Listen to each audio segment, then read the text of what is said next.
hoje gostava de falar convosco de uma coisa que para mim é muito importante. Bem, tudo é importante, não é? Mas hoje é isto que para mim é importante. Eu vou-vos convidar a ler um texto que está no Evangelho de Mateus, no Evangelho de São João, no último capítulo, perdão, João 21. Vamos ler os versículos 15 a 22. Os versículos 15, 16 e 17 é mais para dar contexto à conversa. Depois vamos ficar nos versículos finais. João 21, 15 a 22. Já abriram as Bíblias, já ligaram os telemóveis, os tablets, está tudo pronto. O texto diz: depois de terem jantado, disse Jesus a Simão Pedro: Simão, filho de Jonas, amas-me mais do que estes? E ele respondeu: sim, Senhor, tu sabes que te amo. Disse-lhe: apacenta os meus cordeiros. Tornou a dizer-lhe segunda vez: Simão, filho de Jonas, amas-me? Disse-lhe: sim, Senhor, tu sabes que te amo. Disse-lhe: apacenta as minhas ovelhas.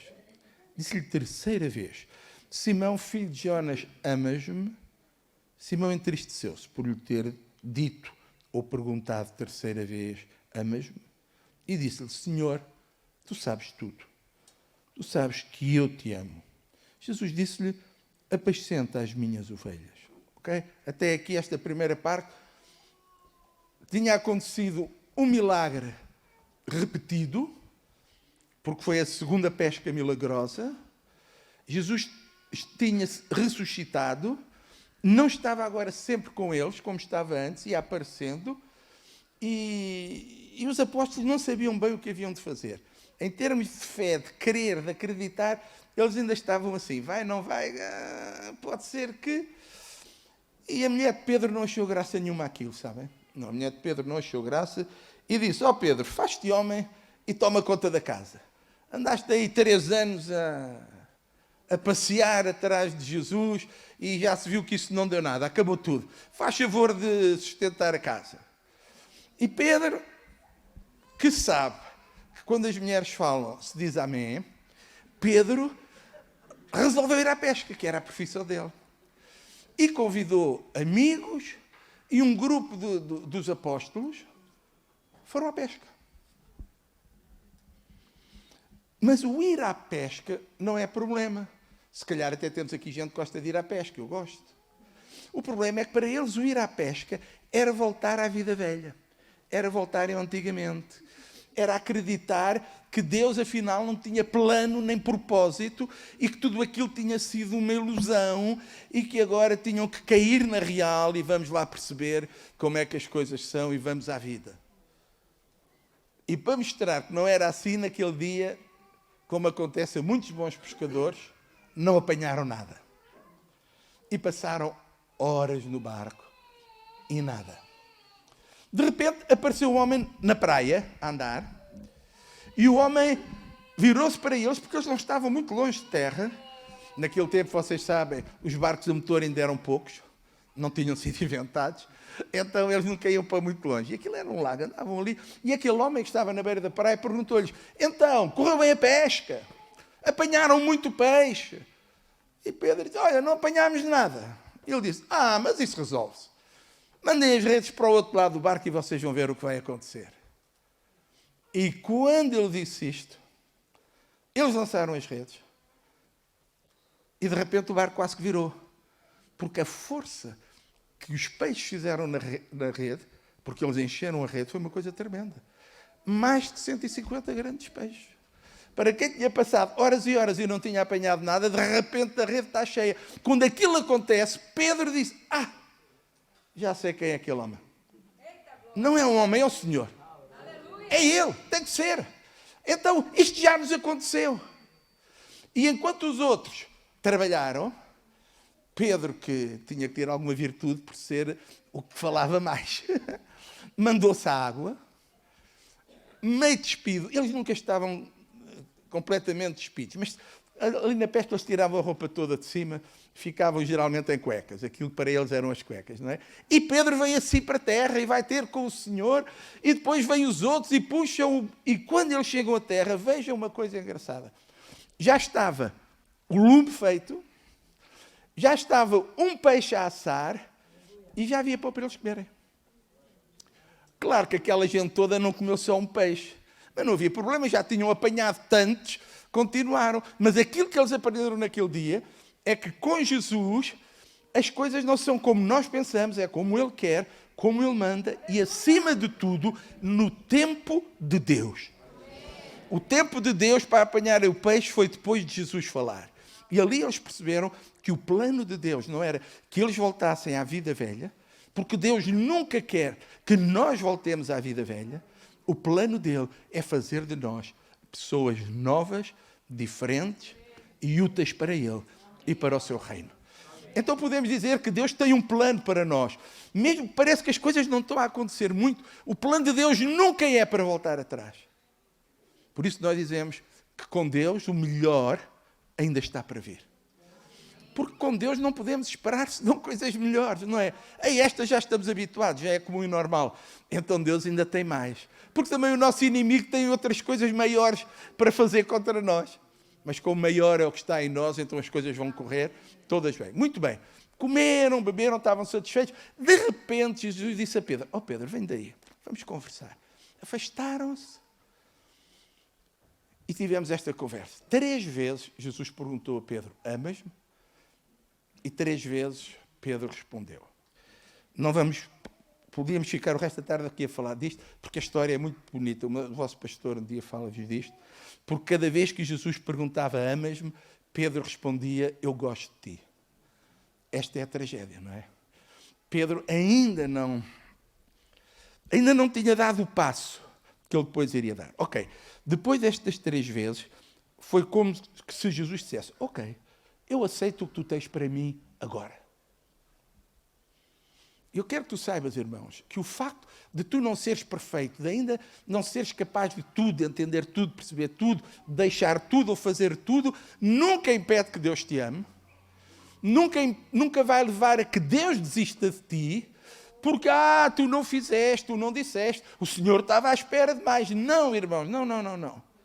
Deus ama-nos como nós somos. Depois Ele faz de nós novas criaturas, transforma-nos e gosta da obra que resulta. E o que Deus tem é uma grande expectativa. Ele sabe que tu podes dar mais. Quando eu estou a falar mais, dar não é dinheiro. A tua vida pode dar mais para Ele. Tu podes chegar-te mais, podes fazer mais, podes entregar-te mais, dedicar-te mais. Ele sabe isso, mas Ele aceita aquilo que tu vais fazendo. E se tu só deres um passinho, tudo bem. Se tu deres um passo grande, parece a brincadeira quando éramos miúdos, Ele aceita também. Mas se tu ainda tens que ficar um tempinho aqui parado, porque ainda não és bem capaz de, Ele aceita também. Porque Deus nos ama e nos respeita como nós somos. Isso não quer dizer que não há mais. Há mais, muito mais, que Deus tem para nós e que Deus pode fazer em nós e através de nós. Mas isso, irmãos, implica a tua vontade, o teu querer, a tua decisão. Deus tem mais, Deus quer mais, Deus espera mais, mas Ele aceita aquilo que hoje tu podes dar. E Pedro, naquele dia, gostava de Jesus. Entendem? Que há uma grande diferença entre gostar e amar. Gostar é o que nós dizemos todos os dias. Eu gosto muito de ti, tens colegas. Eu gosto muito dos meus colegas, gosto muito dos meus amigos. Gosto. Mas amar... Os pais riem-se quando começam a ver os adolescentes. A amar, aquilo é uma coisa. Não é? Começam a ter uns comportamentos, umas coisas. Até já ficam de frente do espelho, a dar assim um jeitinho. Até o pai começa a ver que alguém foi à água de colónia do pai, ou aftershave. Começa a ver muitas coisas. Porquê? Porque já é mais do que gostar. Ali o pobre do coração já começou a bombear com mais força, já está ali, pum. Também dá-lhes forte e passa depressa, não é? Nestas alturas, ainda bem. Mas o amar é completamente diferente. E neste caso, Jesus perguntava a Pedro: tu amas-me com amor completo e incondicional? E Pedro dizia: tenho dias, eu gosto de ti. Se tudo correr bem, eu ando contigo. Se as coisas não começarem a correr bem, sai de mansinho. E Jesus diz: não, ouve lá bem, tu gostas de mim até à morte? E Pedro diz: É muito longe, Senhor, até à morte é muito. Eu gosto de hoje. Esta foi a conversa. Depois daquilo acabar, Jesus faz aquilo que ele faz melhor, mostra quem é. E eu digo que Jesus mostra quem é, irmãos, porque nesta conversa Jesus revela a sua infinita sabedoria, o seu conhecimento. Ele não é apenas o Todo-Poderoso que fez com que o peixe saltasse para dentro da rede, ele é também aquele que sabe e conhece todas as coisas e que tem o futuro nas suas mãos. Irmãos, não precisas de ir a ninguém pagar dinheiro, nem dar dinheiro para adivinhar o teu futuro. E fica certo que também não é nas cartas que ele está. O teu futuro está nas mãos de Deus. Aleluia. E porque isso era verdade, então vamos ler agora a parte que nos interessa. Então agora o Senhor diz assim a Pedro: na verdade te digo, quando eras mais moço, te cingias a ti mesmo e andavas por onde querias. Mas quando já fores velho, estenderás as tuas mãos, outro te cingirá e te levará para onde tu não queiras. E disse isto significando que morte havia ele, Pedro, de glorificar a Deus. Dito isto, disse-lhe: segue-me. O Senhor desarmou-lhe Pedro depois: agora ainda não gostas? Agora ainda não me amas? Só gostas? Tudo bem.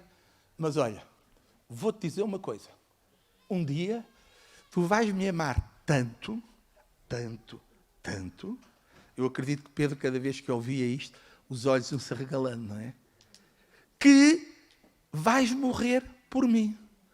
Agora és novo, ainda arranjas-te, vais para onde queres, fazes o que queres. Mas vai chegar uma altura, a tal idade, o tal tempo final, em que alguém já te vai pegar pela mão e te vai levar aonde tu não queres ir, mas aonde vais ir. Isto é, não vai ser a tua vontade, mas vai ser o meu plano que se vai cumprir na tua vida. E tu vais aceitar. E tu vais gostar. E isto ele estava a falar, diz aqui o texto, da morte que Pedro ia morrer. E nós sabemos que Pedro morreu, de acordo com a história da igreja, nós não estávamos lá, mas morreu crucificado. E por achar que em relação a Jesus ele era tão inferior, ele disse: eu não sou digno de morrer como o meu Senhor morreu. Então pediu para o crucificarem de cabeça para baixo. Então a morte de Pedro foi super dolorosa também, porque ao contrário do peso que foi para cima, o dele foi para baixo e rasgou pulmões, rasgou aquilo tudo. Foi muito complicada a morte de Pedro. Mas veja, para quem só gostava de Jesus assim um bocadinho, morrer daquela maneira por ele, foi bastante. E depois de lhe dizer isto tudo, Jesus disse-lhe: segue-me. E a história devia ter acabado aqui. E era assim que acabava bem. Mas Pedro, que ainda não amava, só gostava, portanto, ainda não estava muito convencido, olhou à volta e viu que o seguia aquele discípulo a quem Jesus amava e que na ceia se recostara também sobre o seu peito e que dissera: Senhor, quem é que te há de trair?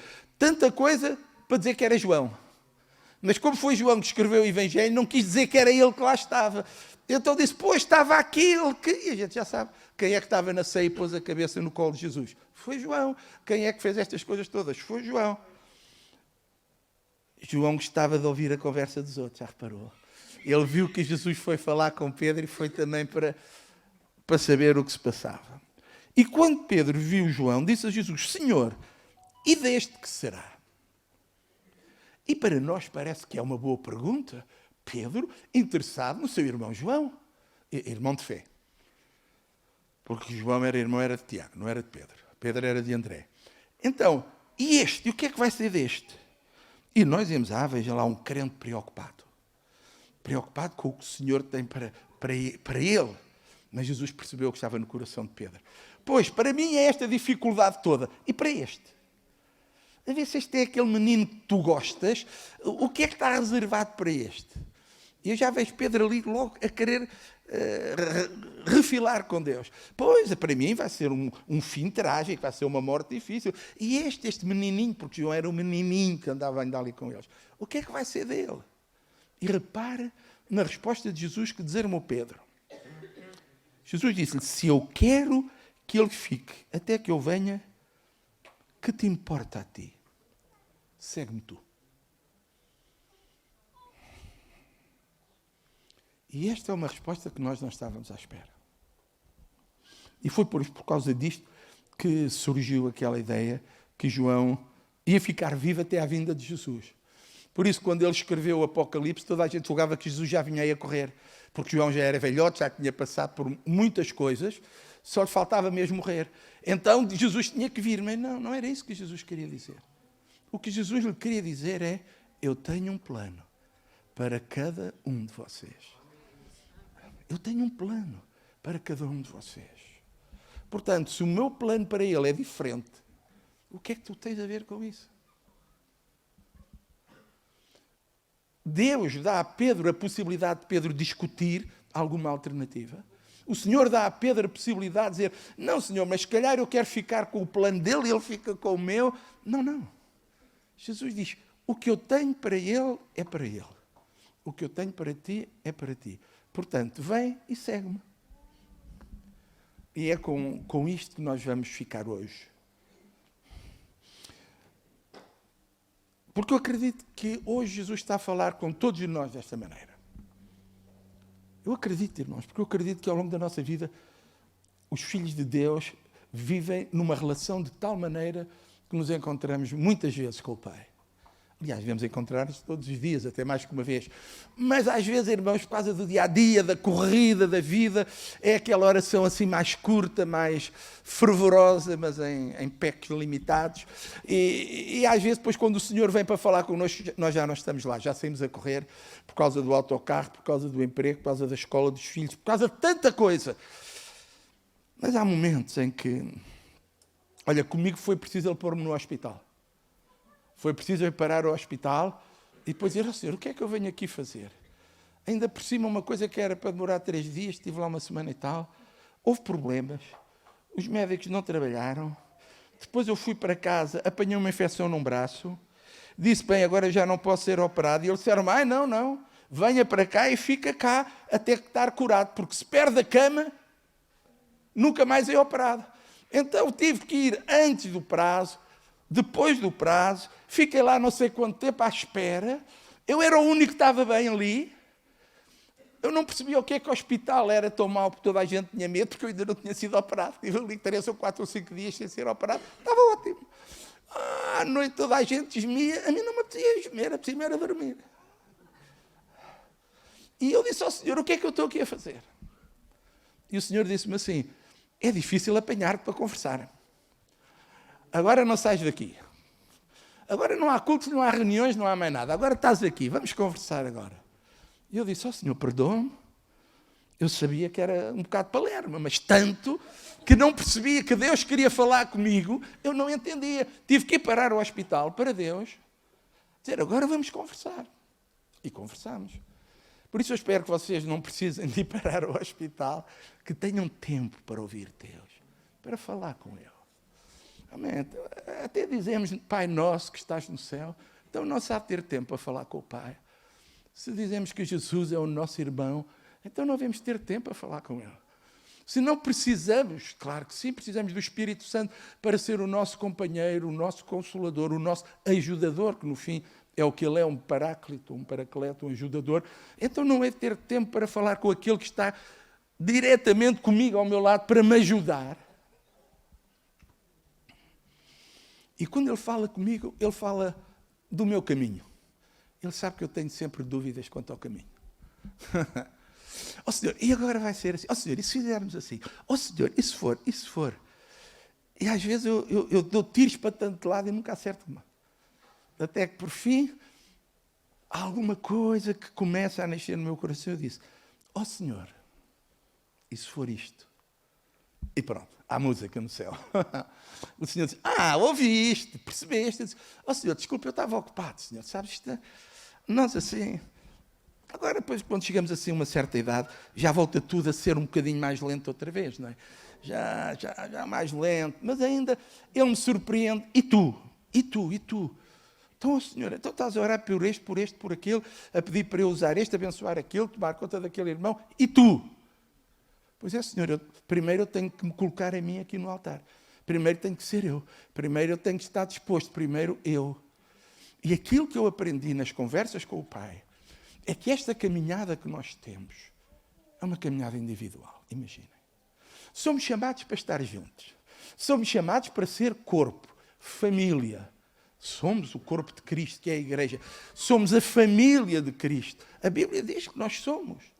Somos os herdeiros, somos tudo. E os herdeiros geralmente são família. Tudo bem.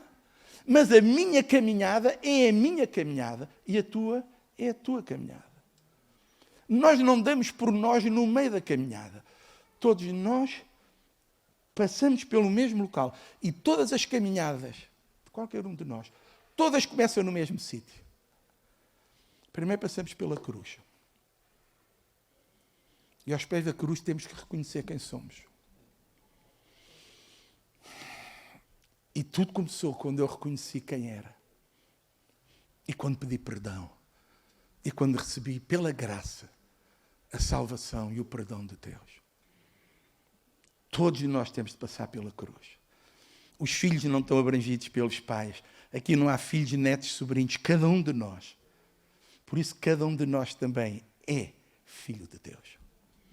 Porque a todos aqueles que o receberam, todos aqueles que creram no seu nome, a esses, Ele deu-lhes o poder de serem chamados e feitos filhos de Deus. Então, o começo da caminhada é o começo novo da minha vida. No dia em que isto acontece, a Bíblia diz que eu nasci de novo. Isto é, o milagre interior que Deus faz em nós, a Bíblia, na conversa, lembram-se de Jesus com quem? Com Nicodemos. Jesus disse, necessário te é nascer de novo. Uma mudança radical de vida, em que desistimos tudo e todas as coisas e os nossos olhos, a nossa mente e o nosso coração ficam presos a Ele para sempre. Afinal, tudo é sobre Ele. E quando tudo começa a ser sobre Ele, Paulo fala disto de outra maneira e diz que se alguém está em Cristo é uma nova criatura. As coisas velhas passaram. Tudo é feito de novo. E tu não podes caminhar com Deus se primeiro não fores feito uma nova criatura. É muito bom vir à igreja. Há pessoas que vêm à igreja por tradição. Eu nasci nos bancos da escola dominical. Quem é que aqui nasceu nos bancos da escola dominical? Eu não, eu nasci na maternidade, graças a Deus. Comecei a ir para a escola dominical depois. Mas nós temos esta mania de dizer que nascemos nos bancos da escola dominical. Eu, em 60 anos de crente, ainda não vi, no meio de um culto, meio começar a dizer é agora. E o pastor, vais tudo embora, traga uma água, toalhas. Não. Vejo eles depois aparecerem lá todos, embrulhadinhos, mas nascerem nos bancos da escola dominical, não. Coitadinhas das mães, os bancos são rijos.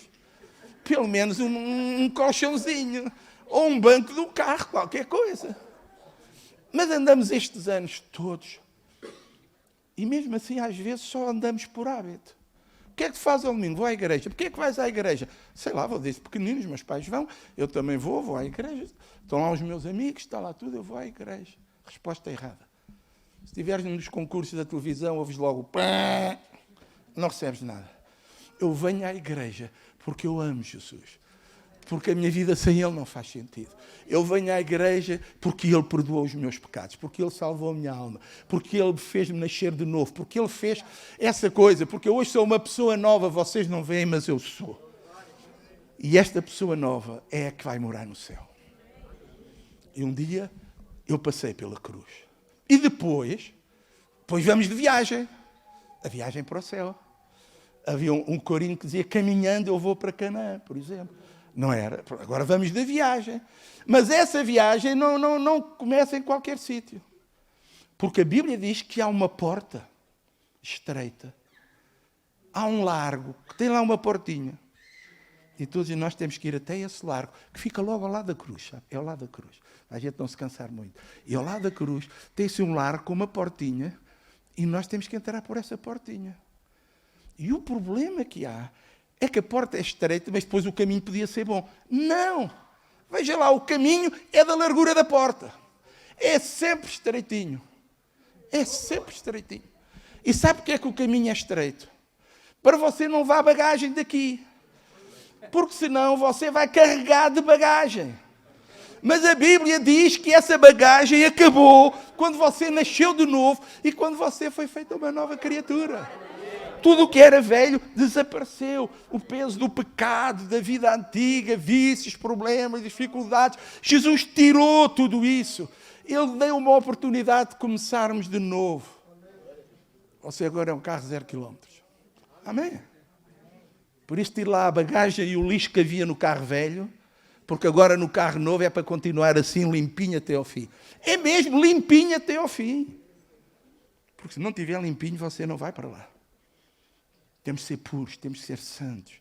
Temos que ser o que Deus quer. E o que é que Ele quer? Que eu seja puro e santo. E nesse caminho, nós vamos falando. Sabe, como o caminho é estreito, não dá para ir assim de braço dado com os outros. Eu vou aqui, você vai mais à frente. Então, se eu começo a falar consigo, paramos, fazemos uma confusão, para tudo. Não pode. Nós estamos sempre a andar. Mas Jesus vem falar connosco. E é aí que eu vou perguntando, ó Senhor, e depois? E agora o que é que está à frente? Estou a ver ali um montezinho, e depois o que é que está no outro lado? E a gente vai sempre conversando. A minha primeira pergunta hoje é, tu sabes que és um filho de Deus? Tens certeza que és um filho de Deus? Porquê? Porque veio desde pequenino na igreja? Só és um filho de Deus se um dia te arrependeste dos teus pecados e pediste a Jesus perdão e mudança. A salvação não é uma experiência mística, é uma experiência real e verdadeira. E quando isso acontece, quando tu foste salvo, no dia em que nasceste de novo, tu sabes, tu experimentaste. E se ainda não tiveste essa experiência, desculpa, podes estar na igreja há 30 anos, ainda não és salvo. Porque o novo nascimento é uma experiência real, tão real como nós estamos aqui a conversar. Tu sabes que há uma mudança. Tu sabes que alguma coisa se quebrou. Tu sabes que alguma coisa mudou. E quando tu olhas, ficas a perceber que o céu nunca foi tão azul. Ficas a perceber que as estrelas nunca brilharam tanto. Ficas a perceber que há pássaros a cantar. Apesar da poluição e tudo, eu há 2 dias estava num sítio e eu fiquei assim calado e de repente eu disse, a primavera chegou mesmo. Antigamente eu estava aqui com o cão a passear, não via nada. Agora eu estou aqui com o cão com uma barulheira à volta e ponho-me assim a olhar para a árvore e já os vejo, lá de um lado para o outro. E eu disse, a vida está a chegar, a primavera vem aí. E quando tu nasces de novo, a vida entrou. Começou a haver luz, começou a haver estrelas, começou a haver flores, começou a haver pássaros, começou a haver vida verdadeira para ti. A primeira coisa que nós precisamos é de ser filhos de Deus. É de ter esta certeza. E depois eu tenho que me decidir a seguir Jesus. Porque uma coisa é ser salvo, outra coisa é continuar na salvação. Vocês entendem? Eu posso estar mal, vou ao médico, o médico dá-me um tratamento, eu tomo uns comprimidos 3 dias, fico bem. Mas o médico avisou, mas olha que se você não muda a sua vida, se você não muda aquilo que come, a sua dieta, olha que você fica assim outra vez. Mas eu tomei aqueles comprimidos 3 dias, estou bem, já não me dói nada, está tudo bem. Daí a uns dias estou pior. Porque estas doenças têm a tendência sempre a agravar-se.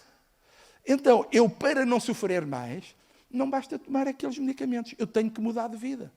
Não basta receber o perdão e Jesus dizer, ok, estás perdoado. No dia da manhã caio outra vez no lamaçal, vou outra vez chafurdar com os porcos. O que é que vale a obra de Deus? Irmãos, a obra de Deus é uma obra contínua na nossa vida. A salvação é apenas o princípio. Depois é a caminhada com Ele. É por isso que nós estamos aqui, porque nós estamos a caminhar com Jesus. E caminhar com Jesus implica conhecer a família, estar com a família. Eu tenho primos e primas, mas a minha família é esta. Vocês são a minha família. Porque um dia, quem vai morar junto somos nós. Alguns deles não vão, porque até hoje eles não querem, não recebem, rejeitam. Então eu quero começar a dar-me com aqueles com quem vou passar a eternidade. Amém, eu quero passar com aqueles que têm a mesma experiência que eu, a mesma esperança que eu, receberam aquilo que eu recebi e quando nós falamos entendemos-nos bem. Amém. A quem é que tu amas? A Jesus. Amém, és cá dos meus. Para onde é que tu queres ir? Eu quero ir para a casa do Pai. Amém. Então para lá chegarmos, o que é que temos de fazer? Olha, ter cuidado para não ficar pelo caminho. Amém. Ajuda-me a mim que eu ajudo-te a ti. Os irmãos entendem? É isto que Jesus está a falar com Pedro. Ele aponta para o futuro. Diz, um dia no futuro tu vais acabar assim. Mas agora, vem e segue-me. Não há futuro se não houver presente com Deus. Mas eu gosto de falar da vida eterna. Porque nós já temos a vida eterna. Mas temos-la como promessa. Até já estamos a vivê-la. Porque já podemos viver em comunhão com Deus hoje. Mas se não deres os passos certos da caminhada, estares em Deus, com Deus, alimentar, estar na igreja, procurar ser puro, procurar ser santo, ficas só pela primeira caixa de medicamentos. Durante 3 dias estás bem e depois voltas outra vez. Eu tenho que caminhar com Jesus. Mas no fim há uma coroa para herdar, há não sei quantos. Para cantar ninguém nos leva preso. A gente canta sobre tudo e sobre o passado e o presente e o futuro. E um dia lá no céu vai ser isto e aquilo. Vai se chegares lá. Se estiveres no caminho certo, dentro do plano que Ele tem para ti. Porque o plano que Ele tem para ti é diferente do que Ele tem para mim. Qual foi aqui o problema de Pedro? Pedro não estava preparado para aceitar as suas responsabilidades. Era mais fácil dizer, olha, está bem para mim, e este? Se a coisa não corresse bem, o João era culpado. Pois porque o João também. Não, irmãos, não é assim. Deus tem um plano para ti. Havia um hino muito antigo que dizia, Deus tem um plano para a minha vida. A uns Ele dá isto, a outros Ele dá aquilo. Deus tem um plano para a tua vida. É por isso que quando Ele conversa contigo, se tu tens tempo a conversar com Ele, Ele diz-te, tu vem e segue-me. Senhor, mas a minha esposa ainda não está tão disposta. Tu vem e segue-me. Senhor, está bem, mas então e os meus filhos? Tu vem e segue-me. Senhor, e eles? Eu tenho um plano diferente para eles. Mas tens um plano. Claro. Então está bem, Senhor, então eu vou. Caminhamos juntos aqui, estamos juntos aqui. Irmãos, o autor aos Hebreus diz, não deixeis de vos congregar. Parece que a moda não é só de hoje. Já na altura que estavam alguns desigrejados. Não é só hoje que anda aí gente com uma iluminação, uma revelação, não sei, de canto do inferno, de que não é preciso estar junto na igreja nem lado nenhum. É, sim, senhor. Era um problema já na igreja primitiva. Não deixeis de congregar-vos. Quanto mais vezes que se vai aproximando do tempo final. O facto de estarmos aqui todos juntos, sermos família, amarmos, cantarmos juntos, beijinho, beijinho, eu pago-te hoje a tua bica, amanhã pagas-me tu o bolo, tudo bem, não é isso. Que quer dizer que tudo é igual para nós. Tu tens o teu caminho, tu tens as tuas lutas, há um propósito para a tua vida. O outro irmão que está ao teu lado, há outro propósito. A outra irmã, há outro plano. Não importa. Ser cristão não é uma empresa familiar. Há dias o meu senhor que foram lá montar os painéis elétricos e estava um senhor e mais um rapaz e a certa altura ele disse, não sei quantos, dá-me isso. Eu disse, conheço-o bem, já trabalhou há muito tempo. Ele diz, é o meu filho. Eu disse, sim, está bem. Pois, somos uma empresa familiar. Lá vamos os dois sempre juntos montar painéis. Para o céu não é assim. Deus tem um plano para o pai, Deus tem um plano para a mãe, Deus tem um plano para cada filho. Mas no fim, todos se vão encontrar onde? Na casa do Pai. E todos juntos vamos ser a noiva. E há uma festa já. E olha que já está preparada. Não falhe, por favor. A festa já está preparada. Está tudo a contar consigo. Até na mesa o lugar já está reservado. Lá tem aqueles papelinhos bonitos com o seu nome. Não falhe. Mas não se preocupe, nem se pendure no outro lado. Porque Deus tem um plano para a sua vida. O que é que o Senhor disse? Pedro, tu vem e segue-me. Para João, eu vou falar com ele outra coisa. Sabe, é mais fácil juntarmos. Hoje, nunca vivemos numa sociedade que desse tanto valor ao indivíduo, não é verdade?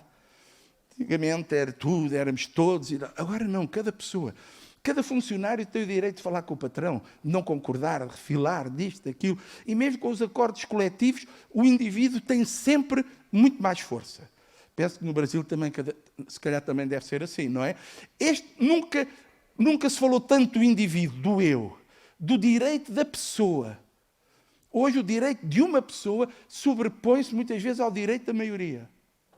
Há um fulano que não gosta de acordar todos os dias com o barulho do toque do sino, lá da igreja, e só por causa de uma pessoa, 20 mil que moram naquela freguesia deixam de ouvir o sino. Porque houve um que se queixou.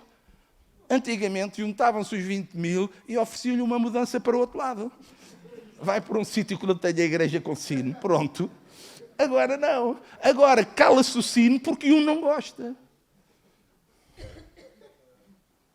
E mesmo assim, nunca vimos as pessoas desistirem tanto do indivíduo para se juntarem uns com os outros, principalmente a fazerem disparates.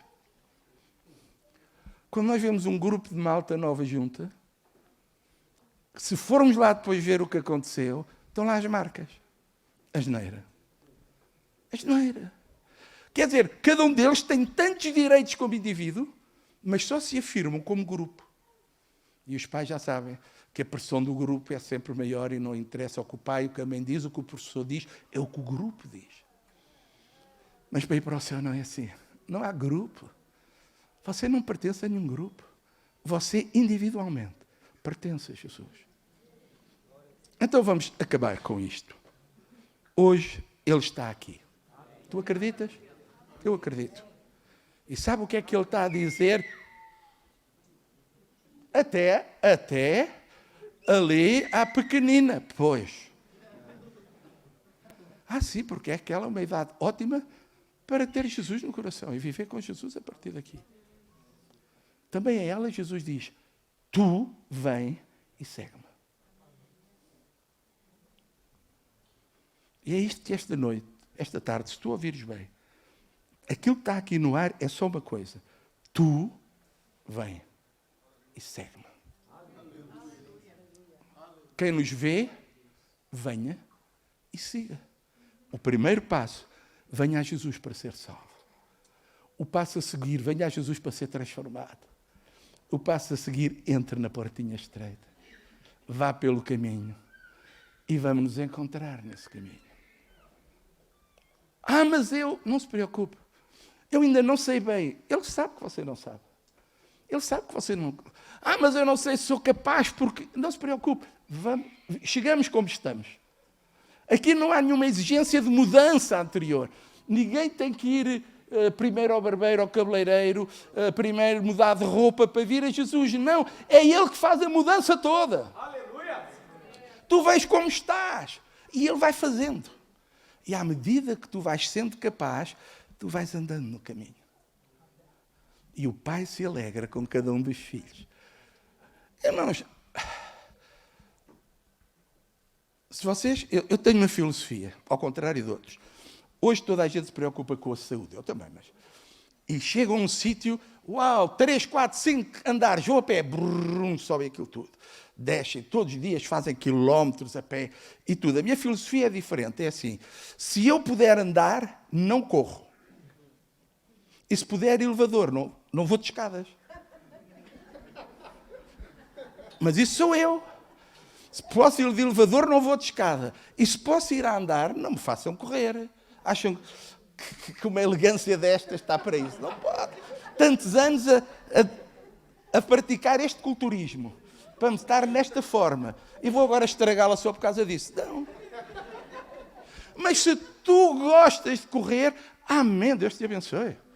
Até pode ser que eu tenha lá uns ténis quase novos que te ofereço, porque eu não os gasto. Irmãos, é assim, porque cada um de nós é diferente. O que Deus quer é encontrar-se contigo, onde tu estás, como tu és. E se for preciso mudar, Ele muda. Se for preciso limpar, Ele limpa. Se for preciso fazer alguma coisa, Ele faz. Porque Ele tem o poder de fazer todas as coisas, o poder de mudar todas as coisas e de fazer com que todas as coisas contribuam juntamente para o bem daqueles a quem Ele ama. Então, nesta tarde, aquilo que tu tens que responder é à pergunta. Tu vem e segue-me. E nós aqui não temos a resposta de Pedro. Pedro apontou para os outros. É o grupo. Se eles forem, eu também vou. Se o João vier, eu também vou. E nós, o meu amigo e o outro vieram, eu também vou. Então não vais à reunião de jovens. Estive a falar, com este não vem, o outro não pode, o terceiro tem testes. Então o que é que eu lá vou fazer? Tu vem e segue-me. Então, mas estou lá eu sozinho. Pode ser a certeza que o líder fica muito feliz por um dia ter a oportunidade de falar só contigo. Amém. Amém. Não penses nos outros, pensa em ti. Tu vem e segue. E quando tu o seguires, tu vais ficar espantado e de certeza maravilhado ao perceberes a maneira como ele te vai guiar. E como passo a passo, dia a dia, as coisas vão acontecendo. E coisas que tu nunca pensaste, tu vais ver. Coisas que tu nunca sonhaste, tu vais experimentá-las. E porquê é que eu sei isto? Porque está escrito que aquilo que o olho não viu, que o ouvido não ouviu, aquilo que nunca sequer a pessoa imaginou, é o que Deus tem preparado para aqueles que o amam. Se tu vieres, Ele vai te surpreender. Mas se tu vieres, cuidado, é para trabalhar. Porque Ele chama-nos para trabalhar. Ele tem um plano. O seu plano é que o seu reino se instale na terra. Jesus veio a dizer, arrependei-vos, porque é chegado o reino de Deus. João Batista, que chegou um tempinho antes, pregou a dizer, arrependei-vos, porque é chegado o reino de Deus. O que é que Jesus disse a nós? Ide por todo o mundo e dizei-lhes que o reino de Deus está a chegar e que a única maneira de pertencer ao reino é receberem o rei. E quando tu és filho do rei, quando tu és filho de Deus, então um dia as bênçãos do reino serão tuas. Nesta tarde, ouve agora. Ele está a perguntar-te, e tu? Segue-me. Pedro nunca respondeu. Pois, no dia a dia, depois, lá foi. Mas ele quer ouvir a tua voz. Os irmãos sabem às vezes, não é preciso eu dizer nada. O Senhor sabe tudo. Se com a tua boca confessares e em teu coração creres, aí então vem a salvação. Na nossa relação com Deus, as palavras são importantes. A vida e a morte estão no poder da língua.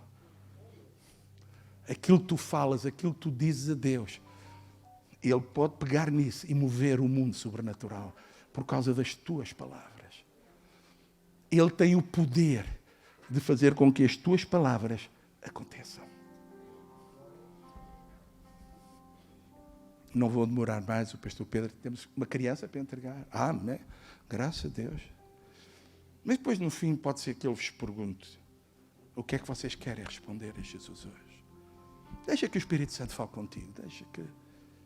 Lembra-te de onde começaste. Lembra-te dos dias todos que tens caminhado ou devias ter caminhado com Ele. Lembra-te disso.